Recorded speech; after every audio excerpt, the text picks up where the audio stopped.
maglalakad daw dito. Kasi wala, pa-practice ng tracklo. Ano? Kung meron dito, Scream Ranger Tracklo Auto Frame. Masarap laruin kasi mahaba na yung stem. Kaya ayun, nakakatuwa. Lalo na dito kasi ano to eh, parang malumot yung asfalto na malubak. Kaya nakakatuwa lang mag-practice ng downhill skid. Ewan ko, I don't know.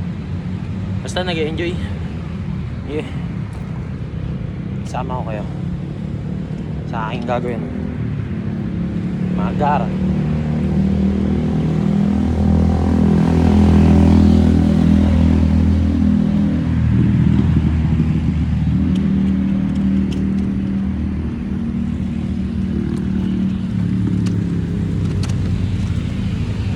So yung mga nakikita yung dumi sa gulong, hindi yan mga putik yan dito kasi makikita nyo malumot talaga.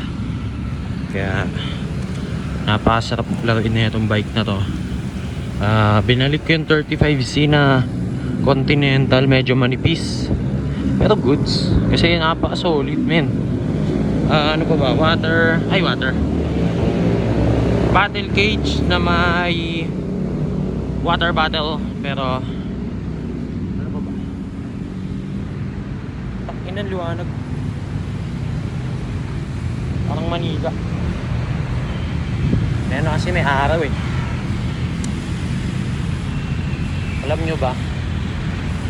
Wala pa akong tulog guys. Kaya yun.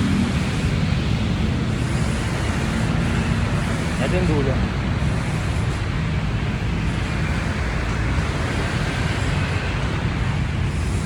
So mahaba siya na pwede nyo pag-practicean. Kaya nakakatuwa.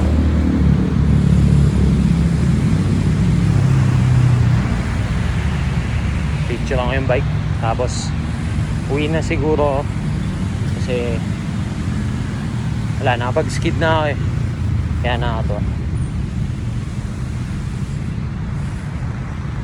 Enjoy nyo lang yung buhay man. Dito ata kasi maliwanag. Ay, sa may basurahan kasi. Dito na nga lang. Ingat kayo palagi. Tsaka enjoy nyo yung mga ginagawa nyo. Kung ano man yan. Okay pang hihinaan ng loob na sumugal. Ingat.